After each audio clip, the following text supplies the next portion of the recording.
Pumasok kami sa isang Korean store para bumili ng instant noodles. Marami din silang iba't ibang paninda dito. May iba't ibang klaseng inumin, instant ramen, chips, ice cream, at marami pang iba. Kung gusto mong kumain ng ramen ay may 3 lutuan sila dito. Madami ditong mapagpipilian na gusto mong ilagay sa ramen. May cheese, mushroom, itlog. Ang kinuha namin ay seaweeds, crab sticks, fishball, fish cake at kimchi. At bumili na rin kami ng lutuan na foil.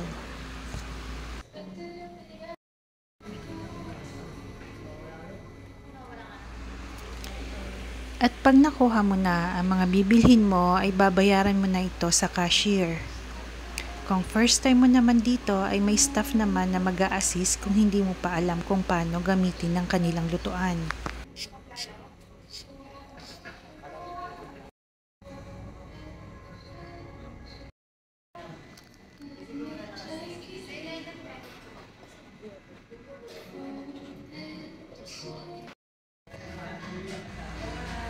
Meron din silang mga pagkain na luto na kagaya ng sausage, barbecue.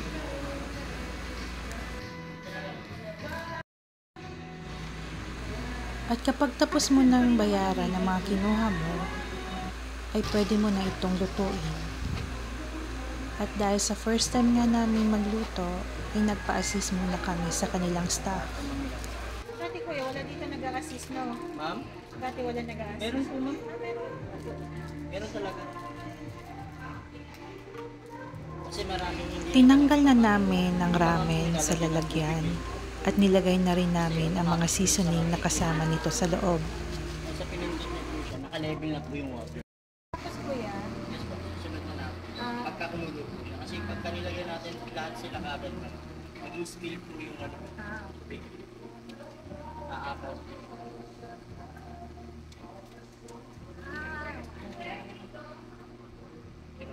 Dadaan. Pwede niya na po siya kasi mainit na po yan. okay. Ako, natanggalin mo. Sige po. Natanggalin.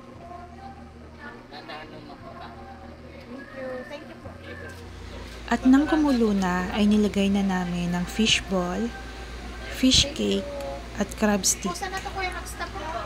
Ayan po yung timer niya. Kung sino-sino ito, tulog ka lang po.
After 4 minutes ay naluto na rin ang aming noodles. At nilagyan ko na ng seaweeds, kimchi,